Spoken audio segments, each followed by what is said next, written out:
Hi hello ನಮಸ್ಕಾರ ಎಲ್ಲರಿಗೂ nature spirit nine ಆಟ್ Kannada ಟಾರೋ card ರೀಡಿಂಗಿಗೆ welcome. ಇವತ್ತು ನಾನು ತಗೋತಾ ಇರುವಂತಹ ರೀಡಿಂಗ್ ಯಾವುದು ಅನ್ನೋದಾದರೆ ನಿನ್ನೆ ಅಂದರೆ ಭಾನುವಾರ ಹುಣ್ಣಿಮೆ ಆಗಿದೆ. ಸೊ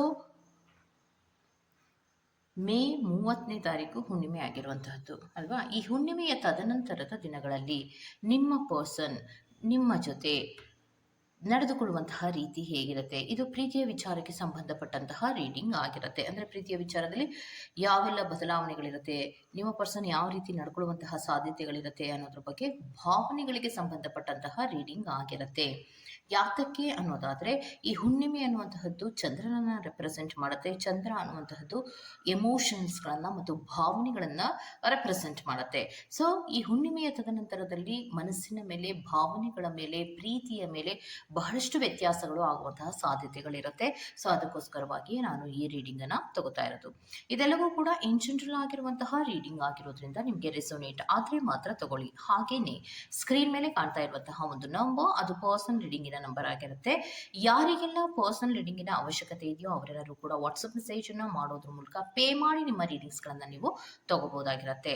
ಓಕೆ, ಸೊ ರೀಡಿಂಗ್ ಗಳನ್ನ ಶುರು ಮಾಡೋದಕ್ಕೆ ಮುಂಚಿತವಾಗಿ ಪ್ಲೀಸ್ ಸೆಲೆಕ್ಟಿವ್ ಆಪ್ಷನ್, ನಿಮ್ಮ ಆಪ್ಷನ್ ಗಳನ್ನ ಸೆಲೆಕ್ಟ್ ಮಾಡ್ಕೊಳ್ಳಿ. ಗ್ರೀನ್ ಕಲರ್ ಇರುವಂತಹ ಫ್ಲವರ್ ಅನ್ನ ಆಯ್ಕೆ ಮಾಡ್ಕೊಂಡ್ರೆ ಪೈಲ್ ನಂಬರ್ 1, ರೆಡ್ ಕಲರ್ ಇರುವಂತಹ ಫ್ಲವರ್ ಅನ್ನ ಆಯ್ಕೆ ಮಾಡ್ಕೊಂಡ್ರೆ ಪೈಲ್ ನಂಬರ್ 2 ಆಗಿರುತ್ತೆ. ಆಯ್ಕೆಯನ್ನ ಮಾಡ್ಕೊಳ್ಳುವಾಗ ಬಹಳ ಕಾನ್ಸಂಟ್ರೇಷನ್ ಇಂದ ಆಯ್ಕೆಯನ್ನ ಮಾಡ್ಕೊಳ್ಳಿ.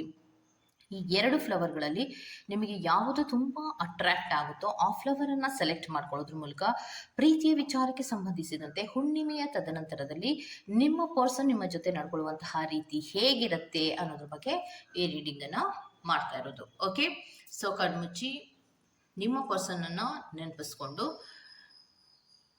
ಆಯ್ಕೆಗಳನ್ನು ನೋಡಿ, ಭಾವನೆಗಳ ಮೇಲೆ ಆಗಲಿ ಅಥವಾ ವ್ಯಕ್ತಿಯ ಮೇಲಾಗಲಿ ಯಾವ ಪರಿಣಾಮಗಳು ಬೀರುವಂತಹ ಸಾಧ್ಯತೆಗಳಿದೆ ಅನ್ನುವಂತಹ ಡೀಟೇಲ್ಸ್ ಅನ್ನ ನೀವು ತಗೋತಾ ಹೋಗಿ. ಓಕೆ, ಸೊ ಹಾಗೆ ಡಿಸ್ಕ್ರಿಪ್ಷನ್ ಬಾಕ್ಸ್ ನಲ್ಲಿ ಪ್ರತಿ ಪಾಯಿನ ಟೈಮಿಂಗ್ಸ್ ಅನ್ನ ಕ್ಲಿಯರ್ ಆಗಿ ಮೆನ್ಷನ್ ಮಾಡಿರ್ತೀನಿ. ನೀವು ಯಾವ ಪಾಯನ್ನ ಸೆಲೆಕ್ಟ್ ಮಾಡ್ಕೊಂಡಿರ್ತೀರೋ ಆ ಪಾಯಿನ ಟೈಮಿಂಗ್ಸ್ ಅನ್ನ ನೋಡಿ ಸ್ಕಿಪ್ ಆಗಿ ನಿಮ್ಮ ರೀಡಿಂಗ್ಸ್ ಗಳನ್ನ ನೀವು ತಗೋಬಹುದಾಗಿರುತ್ತೆ. ಓಕೆ, ರೀಡಿಂಗ್ ಶುರು ಮಾಡೋಣ. Okay, let start. So point number 1 ಯಾರೆಲ್ಲ ಆಯ್ಕೆಯನ್ನು ಮಾಡ್ಕೊಂಡಿದ್ದೀರೋ, ಸೊ ನಿಮಗೆ ಈ ಹುಣ್ಣಿಮೆಯ ತದನಂತರದಲ್ಲಿ ನಿಮ್ಮ ಪ್ರೀತಿಯ ವ್ಯಕ್ತಿ ನಡೆದುಕೊಳ್ಳುವಂತಹ ರೀತಿ ಹೇಗಿರುತ್ತೆ ಅಂದರೆ ಸಮಾಧಾನಕರವಾದಂತಹ ರೀತಿಯಲ್ಲಿ ನಡ್ಕೊಳ್ಳೋದಿಲ್ಲ. ನಿಮಗೋಸ್ಕರ ಒಂದಿಷ್ಟು ಸಮಯವನ್ನ ಕೂಡ ಅವರು ಕೊಡೋದಿಕ್ಕೆ ರೆಡಿ ಇರೋದಿಲ್ಲ ಅನ್ನುವಂಥದ್ದನ್ನ ರೆಪ್ರೆಸೆಂಟ್ ಮಾಡ್ತಾ ಇದೆ. ಯಾವುದೇ ಪ್ಲಾನಿಂಗ್ಗಳನ್ನ ಮಾಡಿದ್ರು ಕೂಡ ಅದನ್ನ ಎಕ್ಸಿಕ್ಯೂಟ್ ಮಾಡೋದಿಲ್ಲ. ಫಾರ್ ಎಕ್ಸಾಂಪಲ್ ಫೋನನ್ನ ಮಾಡ್ತೀನಿ ಅಂದಾಗ ಫೋನನ್ನ ಮಾಡದೇ ಇರೋದು, ಮೀಟ್ ಆಗ್ತೀನಿ ಅಂದಾಗ ಮೀಟ್ ಆಗದೆ ಇರೋದು, ಅಂದ್ರೆ ಸ್ವಲ್ಪ ಕೂಡ ಟೈಮನ್ನು ಕೊಡೋದಕ್ಕೆ ಅವರು ರೆಡಿ ಇಲ್ಲ. ಆ ರೀತಿ ನಡ್ಕೊಳ್ಳುವಂತಹ ಸಾಧ್ಯತೆಗಳಿರುತ್ತೆ. ಮತ್ತೆ ಇಂಪೇಷನ್ಸ್ ಆಗಿ ಬಿಹೇವ್ ಅನ್ನ ಮಾಡ್ತಾರೆ. ತಾಳ್ಮೆಯೇ ಇಲ್ಲದ ರೀತಿಯಲ್ಲಿ ಬಿಹೇವ್ ಅನ್ನ ಮಾಡುವಂತಹ ಸಾಧ್ಯತೆಗಳಿರುತ್ತೆ. ನಿಮ್ಮ ಪ್ರೀತಿಯ ವಿಚಾರದಲ್ಲಿ ಡಿಲೇಸ್ ಅನ್ನ ರೆಪ್ರೆಸೆಂಟ್ ಮಾಡ್ತಾ ಇದೆ. ಅಂದ್ರೆ ನೀವೇನೇ ಅನ್ಕೊಂಡ್ರು ಕೂಡ ಅದು ಯಾವುದೂ ಕೂಡ ಆಗ್ತಾ ಇರೋದಿಲ್ಲ ಅನ್ನುವಂಥದ್ದನ್ನ ರೆಪ್ರೆಸೆಂಟ್ ಮಾಡ್ತಾ ಇದೆ. ಓಕೆನಾ. ಸೊ ಯಾತಕ್ಕೆ ಆ ರೀತಿ ಆಗ್ತಾ ಇದೆ ಅಂದ್ರೆ ನಿಮ್ಮ ಕಡೆಗೆ, ನಿಮ್ಮ ಪರ್ಸನ್ಗೆ ಗಮನ ಕಡಿಮೆ ಆಗ್ತಾ ಇರೋದ್ರಿಂದ ಅವರು ನೀವೇನೇ ಹೇಳಿದ್ರು ಕೂಡ ಕೇಳುವಂತಹ ಪರಿಸ್ಥಿತಿಯೂ ಇಲ್ಲ. ನಿಮಗೋಸ್ಕರ ಒಂದಿಂತಿಷ್ಟು ಸಮಯ ಅಂತ ಕೊಡುವ ಪರಿಸ್ಥಿತಿಯೂ ಕೂಡ ಅವರು ಇಲ್ಲ ಅನ್ನುವಂಥದ್ದನ್ನ ರೆಪ್ರೆಸೆಂಟ್ ಮಾಡ್ತಾ ಇದೆ. ನಿಮ್ಮ ಪ್ರೀತಿಯ ವಿಚಾರಕ್ಕೆ ಸಂಬಂಧಪಟ್ಟಂತೆ ಅವರಿಗೆ ಯಾವುದೇ ರೀತಿಯ ಎಕ್ಸೈಟ್ಮೆಂಟ್ಗಳು ಇಲ್ಲ. ಅವರ ಎಕ್ಸೈಟ್ಮೆಂಟ್ ಇರೋದೇ ಬೇರೆ ಕಡೆ ಅನ್ನುವಂಥದ್ದನ್ನ ರೆಪ್ರೆಸೆಂಟ್ ಮಾಡ್ತಾ ಇದೆ. ನ್ಯೂ ಜರ್ನಿಗಳ ಕಡೆಗೆ ಅವರು ಹೋಗ್ತಾ ಇರುವಂತಹದ್ದನ್ನ ರೆಪ್ರೆಸೆಂಟ್ ಮಾಡ್ತಾ ಇರುತ್ತೆ. ಓಕೆ, ಸೊ ಅಂದ್ರೆ ನಿಮ್ಮ ಪರ್ಸನ್ ನಿಮಗೆ ಟೈಮನ್ನು ಕೊಡೋದಕ್ಕೆ ರೆಡಿ ಇಲ್ಲ. ಆದರೆ ಅವರು ಬೇರೆ ಒಂದು ರೀತಿಯ ನ್ಯೂ ಜರ್ನಿಗಳ ಕಡೆಗೆ ಗಮನವನ್ನ ಕೊಡ್ತಾರೆ. ನಿಮ್ಮ ಕಡೆ ಎಕ್ಸೈಟ್ಮೆಂಟ್ ಇರೋದಿಲ್ಲ, ಬೇರೆ ಕಡೆ ಅವರ ಗಮನ ಇರುತ್ತೆ ಅನ್ನುವಂಥದ್ದನ್ನ ರೆಪ್ರೆಸೆಂಟ್ ಮಾಡ್ತಾ ಇದೆ. ಆ ರೀತಿ ಅವರು ನಡ್ಕೊಳ್ಳುವಂಥದ್ದು. ಮತ್ತೆ ನಿಮ್ಮ ಪರ್ಸನ್ ಈಗ ಸದ್ಯಕ್ಕೆ ಫ್ಯಾಮಿಲಿಯ ಕಡೆಗೆ ಗಮನವನ್ನ ಕೊಡ್ತಾ ಇರ್ತಾರೆ. ಹೈಗೈನ್ಸ್ಗಳ ಕಡೆಗೆ ಗಮನವನ್ನ ಕೊಡ್ತಾ ಇರ್ತಾರೆ. ಅಂದ್ರೆ ಏನು, ಎಲ್ಲಿ ನನಗೆ ಲಾಭಗಳು ಆಗುತ್ತೋ ಆ ಕಡೆಗೆ ನಾನು ಇರಬೇಕು ಅನ್ನುವಂತಹ ಮನಸ್ಥಿತಿಗಳಲ್ಲಿ ಅವರಿರುವಂತಹ ಸಾಧ್ಯತೆಗಳಿರುತ್ತೆ. ಮತ್ತೆ ಗಿವಿಂಗ್ ಅಂಡ್ ರಿಸೀವಿಂಗ್ ಗಿಫ್ಟ್ಗಳ ವಿಚಾರದಲ್ಲೇ ಆಗಲಿ, ಹೈ ಗೈನ್ಸ್ಗಳ ವಿಚಾರದಲ್ಲೇ ಆಗಲಿ, ಅಂದ್ರೆ ಅವರು ಎಕ್ಸ್ಪೆಕ್ಟ್ ಮಾಡಿರುವಂತಹದ್ದು ನನಗೆ ಸಿಗುತ್ತೆ ಅನ್ನೋದಾದ್ರೆ ನಾನು ಈ ಪ್ರೀತಿಯಿಂದ ಸ್ವಲ್ಪ ದೂರ ಹೋಗ್ಬೋದಲ್ಲ ಅನ್ನುವಂತಹ ಮನಸ್ಥಿತಿಗಳಲ್ಲಿ ಇರ್ತಾರೆ. ಫ್ಯಾಮಿಲಿಯ ಕಡೆಗೆ ಗಮನವನ್ನ ಕೊಡ್ತಾರೆ. ಫ್ಯಾಮಿಲಿಯ ಹೇಳಿದ ಹಾಗೆ ಅವರು ಕೇಳ್ತಾ ಇರೋದ್ರಿಂದ ನಿಮ್ಮ ಪ್ರೀತಿಯ ಕಡೆಗೆ ಅವರಿಗೆ ನೆಗ್ಲೆಕ್ಟ್ ಇದೆ ಅನ್ನುವಂಥದ್ದನ್ನ ರೆಪ್ರೆಸೆಂಟ್ ಮಾಡ್ತಾ ಇದೆ. ಮತ್ತೆ ಸ್ಲೋ ಸ್ಟಡಿಯನ್ನು ನೀವು ಮಾಡ್ತಾ ಹೋದರೆ ಇದರಲ್ಲಿ ಯಾವುದೇ ರೀತಿಯ ಕಮಿಟ್ಮೆಂಟ್ಗಳು ಕೂಡ ಇರೋದಿಲ್ಲ ಅನ್ನುವಂಥದ್ದನ್ನ ರೆಪ್ರೆಸೆಂಟ್ ಮಾಡ್ತಾ ಇದೆ. ಯಾವುದೇ ರೀತಿಯ ಕಮಿಟ್ಮೆಂಟ್ ಅನ್ನು ಕೊಡುವಂತಹ ಮನಸ್ಥಿತಿಯಲ್ಲಿ ನಿಮ್ಮ ಪರ್ಸನ್ ಇರೋದಿಲ್ಲ. ಮತ್ತೆ ಕೇರ್ಫುಲ್ ಆಗಿ ಅವರು ಹ್ಯಾಂಡಲ್ ಅನ್ನ ಮಾಡ್ತಾ ಇದ್ದಾರೆ. ಯಾಕೆ ಅಂದ್ರೆ ನನಗೆ ಬರುವಂತಹ ಒಂದು ಒಳ್ಳೆ ಅವಕಾಶವನ್ನ ಪ್ರೀತಿಗೋಸ್ಕರ ಕಳ್ಕೊಳ್ಳೋದು ಬೇಡ ಅನ್ನುವಂತಹ ಮನಸ್ಥಿತಿ ನಿಮ್ಮ ಪರ್ಸನ್ಗೆ ಇರೋದ್ರಿಂದ ನಿಮ್ಮ ಜೊತೆಯಲ್ಲಿ ಪ್ರೀತಿಯ ವಿಚಾರದಲ್ಲಿ ಅವರು ನಡ್ಕೊಳ್ಳುವಂತಹದ್ದು ಅನ್ಸ್ಟೇಬಲ್ ಮತ್ತು ಅನ್ಶೋರ್ ಆಗಿರುತ್ತೆ. ಅಂದ್ರೆ ಯಾವುದನ್ನು ಕೂಡ ಅವರು ಹೇಳಿದ ರೀತಿಯಲ್ಲಿ ನಡ್ಕೋತಾ ಇರೋದಿಲ್ಲ, ಮತ್ತೆ ಯಾವುದು ಕೂಡ ಪ್ರೀತಿಯ ವಿಚಾರದಲ್ಲಿ ಸರಿ ಇರೋದಿಲ್ಲ. ಎಲ್ಲವೂ ಕೂಡ ಒಂದು ಅವ್ಯವಸ್ಥೆಯ ಹಂತದಲ್ಲಿ ಇರತ್ತೆ. ಮತ್ತೆ ಏನೇ ಮೂಮೆಂಟ್ಸ್ ಗಳನ್ನ ತಗೊಳ್ಳೋದಕ್ಕೆ ಹೋದ್ರೂ ನಿಮ್ಮ ಪರ್ಸನ್ ಕಡೆಯಿಂದ ಯಾವುದೇ ರೀತಿಯ ಪಾಸಿಟಿವ್ ಮೂಮೆಂಟ್ಸ್ಗಳು ಬರೋದೇ ಇಲ್ಲ. ಸೊ ಅದಕ್ಕೋಸ್ಕರವಾಗಿ ಪ್ರೀತಿಯ ವಿಚಾರದಲ್ಲಿ ಈ ಹುಣ್ಣಿಮೆಯಿಂದ, ಅದೇ ಈ ಮೇ 30ನೇ ತಾರೀಕು ಮುಗ್ದಿದೆ ಅಲ್ವಾ, ನೆಕ್ಸ್ಟ್ ಹುಣ್ಣಿಮೆಯವರೆಗೂ ಅವ್ರು ನಡ್ಕೊಳ್ಳುವಂತಹ ರೀತಿ ಈ ರೀತಿ ಇರುತ್ತೆ. ಅಂದ್ರೆ ನಿಮ್ಮನ್ನ ನೆಗ್ಲೆಕ್ಟ್ ಮಾಡೋದು, ಟೈಮ್ ಅನ್ನ ಕೊಡದೇ ಇರೋದು, ಫೋನ್ ಮಾಡ್ತೀನಿ ಅಂದ್ರೆ ಮಾಡದೇ ಇರೋದು, ಮತ್ತೆ ನಿಮ್ಮನ್ನ ನೆಗ್ಲೆಕ್ಟ್ ಮಾಡಿ ಬೇರೆ ಕಡೆಗೆ ಗಮನವನ್ನ ಕೊಡ್ತಾ ಇರುವಂತಹದ್ದು, ಮತ್ತೆ ಅವರಿಗೆ ಹೆಚ್ಚು ಲಾಭಗಳೆಲ್ಲಾಗುತ್ತೋ ಆ ಕಡೆಗೆ ಹೋಗ್ತಾ ಇರುವಂತಹದ್ದು, ನಿಮ್ಮ ಬಗ್ಗೆ ಯಾವುದೇ ರೀತಿಯ ಗಮನ ಇಲ್ಲದ ಹಾಗೆ ಅವರು ವರ್ತಿಸುವಂತಹ ಸಾಧ್ಯತೆಗಳು ಇದೆ ಅನ್ನುವಂತಹದ್ದನ್ನ ರೆಪ್ರೆಸೆಂಟ್ ಮಾಡ್ತಾ ಇದೆ. ಓಕೆ, ಸೊ ಇದಿಷ್ಟು ಪಾಯ್ ನಂಬರ್ 1 ರೌಂಡ್ ರೀಡಿಂಗ್ ಆಗಿರುತ್ತೆ. ಗೋ ಟು ದ ನೆಕ್ಸ್ಟ್ ಪಾಯ್ ನಂಬರ್ 2.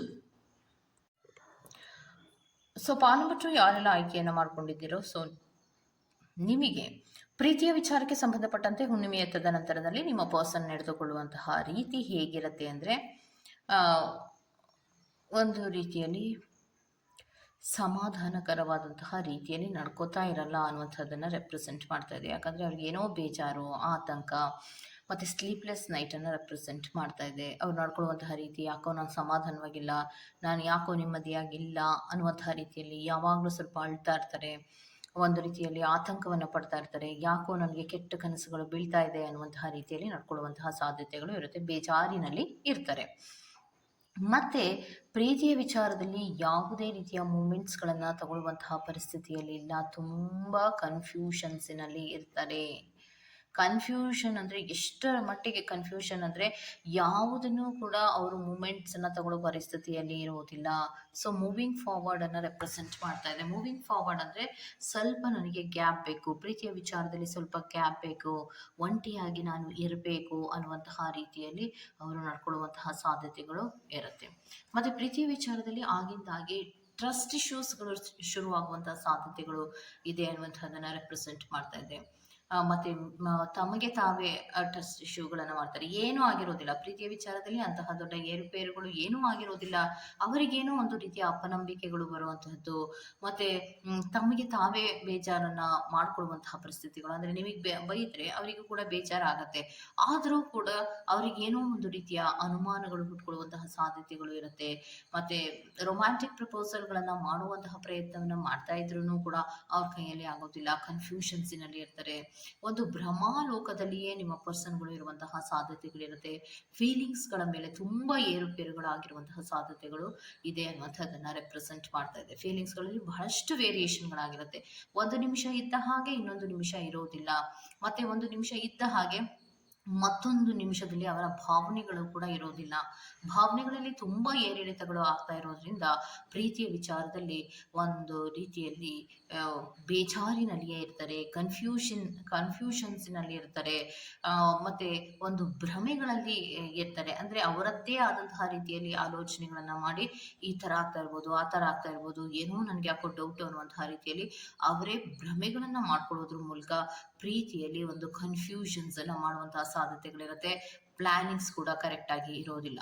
ಪ್ಲಾನಿಂಗ್ಸ್ ಅಂದರೆ ಪ್ರೀತಿಯ ವಿಚಾರದಲ್ಲಿ ಅವರು ಆಲೋಚನೆ ಮಾಡುವಂತಹ ರೀತಿಯಾಗಲಿ, ಮತ್ತು ಅವರ ಮೂಮೆಂಟ್ಸನ್ನು ತಗೊಳ್ಳುವಂತಹ ರೀತಿಯಾಗಲಿ ಒಂದಕ್ಕೊಂದಕ್ಕೆ ಸಂಬಂಧವೇ ಇಲ್ಲದ ರೀತಿಯಲ್ಲಿ ಅವರು ನಡ್ಕೊಳ್ಳುವಂತಹ ಸಾಧ್ಯತೆಗಳಿರುತ್ತೆ. ಪ್ರೀತಿಯ ವಿಚಾರದಲ್ಲಿ ತುಂಬ ಏರುಪೇರುಗಳನ್ನು ರೆಪ್ರೆಸೆಂಟ್ ಮಾಡ್ತಾ ಇದೆ.